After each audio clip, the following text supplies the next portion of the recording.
Hey, Story J. Oh, hey, Third Alex. Whoa. I haven't been sleeping very well lately. Do tell. I've kind of been fighting my mum on it's bedtime. There's so much more to do, and I'm not even that tired, but I have all this energy, so I can totally stay up all night, but then I'm so tired and I don't want to get up, and this bed is so comfy and understands me. You're exhausted, man. But I think I got just the thing. I think it's about time I do a sleepy time story time. So here are 3 stories that'll help for those nights before bedtime. Now, the first one is a classic. It's all about a little bear who's lost his button and the little girl who saw his heart. Beautifully written and illustrated by Don Freeman. Here is Corduroy. Corduroy. Story and pictures by Don Freeman. Corduroy is a bear who once lived in the toy department of a big store. Day after day, he waited with all the other animals and dolls for somebody to come along and take him home. The store was always filled with shoppers buying all sorts of things, but no one ever seemed to want the small bear in green overalls. Then, one morning, a little girl stopped and looked straight into Corduroy's bright eyes. "Oh, Mommy," she said, look, there's the very bear I've always wanted." "Not today, dear," her mother sighed. "I've spent too much already. Besides, he doesn't look new. He's lost the button to one of his shoulder straps." Corduroy watched them sadly as they walked away. "I didn't know I'd lost a button," he said to himself. "Tonight, I'll go and see if I can find it." Late that evening, when all the shoppers had gone and the doors were shut and locked, Corduroy climbed carefully down from his shelf and began searching everywhere on the floor for his lost button. Suddenly, he felt the floor moving under him. Quite by accident, he had stepped onto an escalator, and up he went. Could this be a mountain? He wondered. I think I've always wanted to climb a mountain.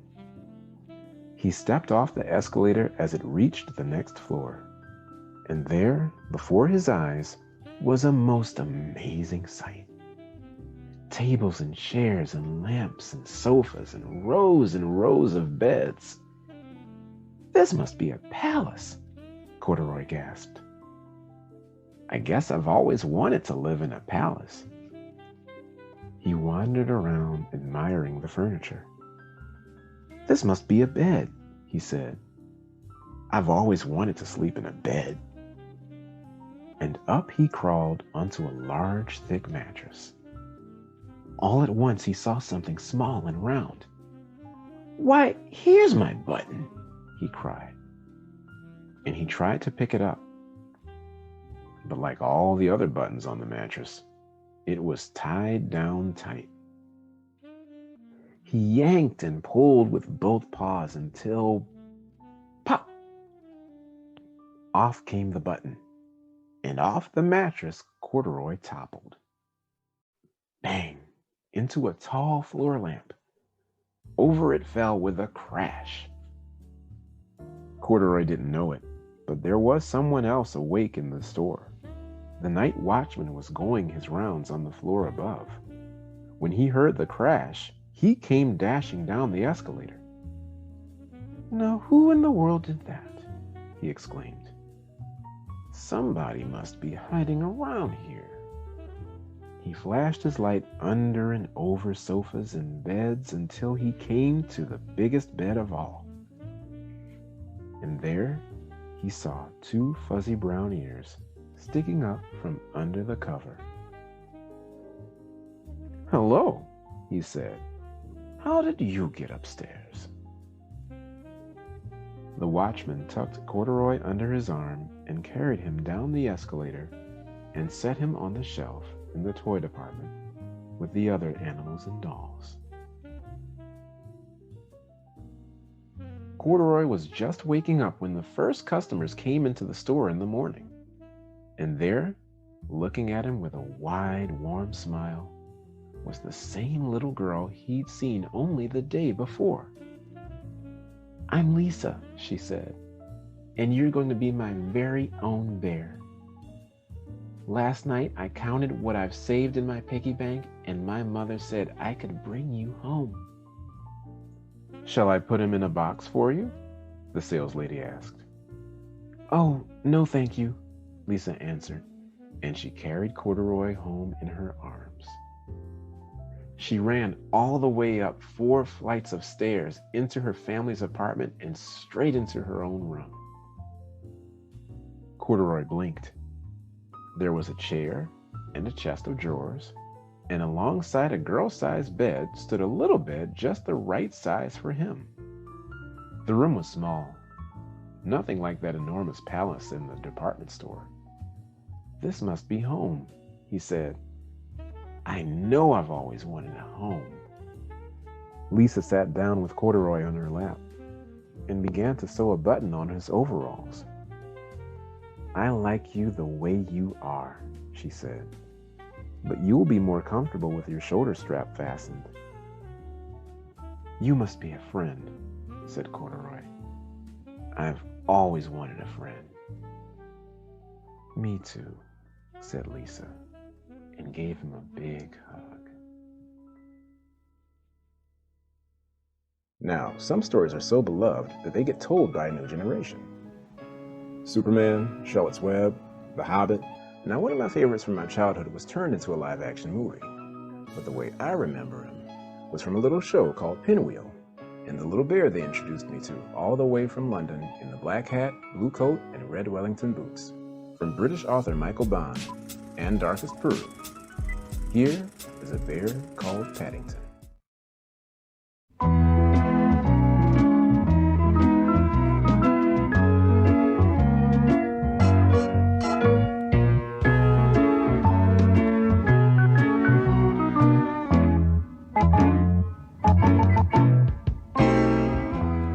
Mr. and Mrs. Brown first met Paddington on a railway station, which was how he came to have such an unusual name for a bear. They were waiting for their daughter Judy when Mr. Brown caught sight of him sitting on an old suitcase behind a pile of mailbags. As they drew near, he stood up and politely raised his hat. "Good afternoon," he said. "Can I help you?" "Well, no," said Mr. Brown. "We were wondering if we could help you." "You're a very small bear," said Mrs. Brown. "Where are you from?" "Darkest Peru," said the bear. "I'm not really supposed to be here at all. I'm a stowaway. I came all the way in a lifeboat, and I ate marmalade. Bears like marmalade. I used to live with my Aunt Lucy, but she had to go into a home for retired bears, so I emigrated." "Oh." "Aunt Lucy always said she wanted me to emigrate when I was old enough, but now that I have, I'm not quite sure what to do next." As he bent down, the Browns caught sight of a label round his neck. It said, "Please look after this bear, thank you." It was the kind of label you couldn't possibly ignore, and in no time at all, things began to happen. Mrs. Brown thought of a name for him. Paddington. And while she went off to look for Judy, Mr. Brown was put in charge of ordering some refreshments. Paddington. Paddington. "Come along, Paddington," said Mr. Brown. "I expect you're hungry after your long journey." "I am," said Paddington. "Very."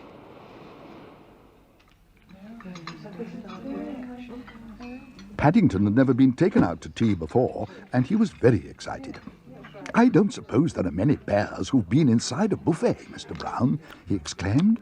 No," said Mr. Brown. Especially one with buns."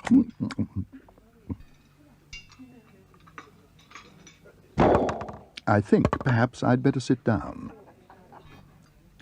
Yes," said Mr. Brown, trying hard to pretend that he had tea with a bear every day of his life. "Hello, Mrs. Brown," called Paddington as he caught sight of the others. "Don't go away. We're in here." "Watch out," shouted Mr. Brown. But he was too late. Paddington was already up to his knees in trouble. "Henry," cried Mrs. Brown, "what are you doing?" "What am I doing?" Look at him. He's all covered in jam and cream. I've never seen such a mess. I don't know what the manageress will say. Or the taxi driver, said Judy. Taxi driver?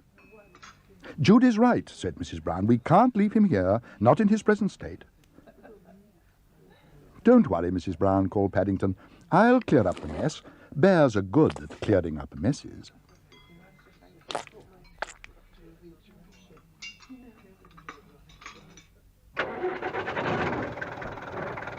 Number 32 Windsor Gardens, please, as quickly as you can. Not too quickly, called Mrs. Brown. We've 2 more to come.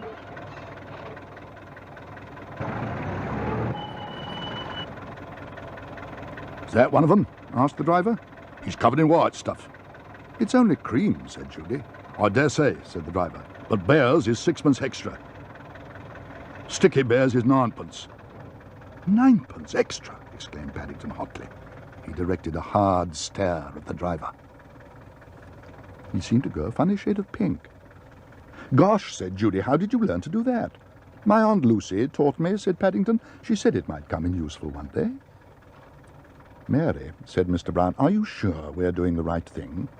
That, said Mrs. Brown, remains to be seen. I've never had a bear about the house before, but I have a feeling things may never be quite the same again.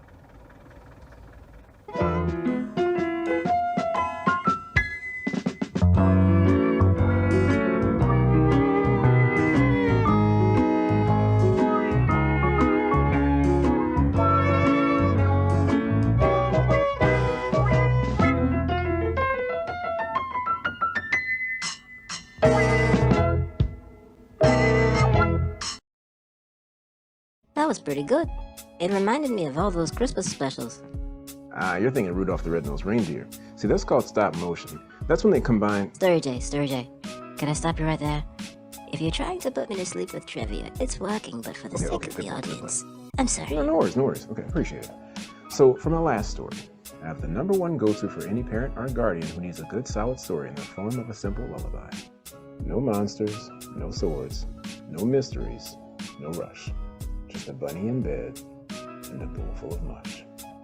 Friendly readers, here is Goodnight Moon. Goodnight Moon. Written by Margaret Wise Brown. Illustrated by Clement Hurd.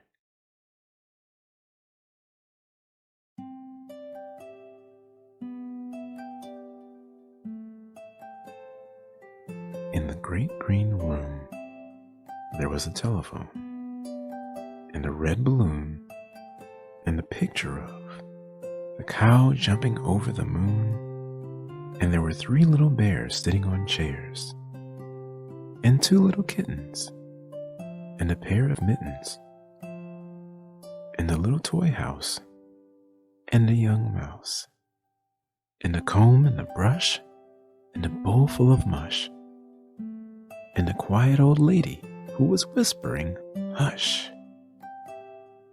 Good night, room. Good night, moon. Good night, cow jumping over the moon.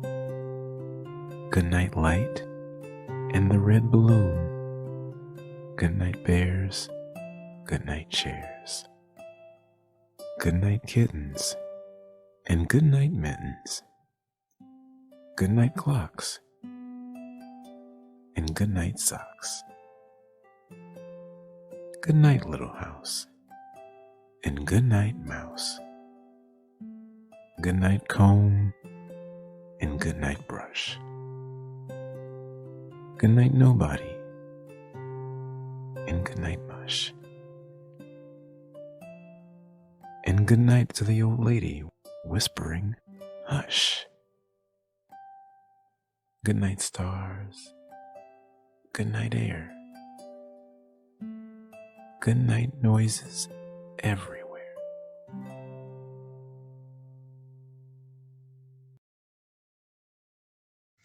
Night, guys. Enjoy those books. And I'll send you that list, Mrs. Thordelocks, of other bedtime stories y'all might need. And to you, friendly readers, good night, sleep tight, and I'll see you next time.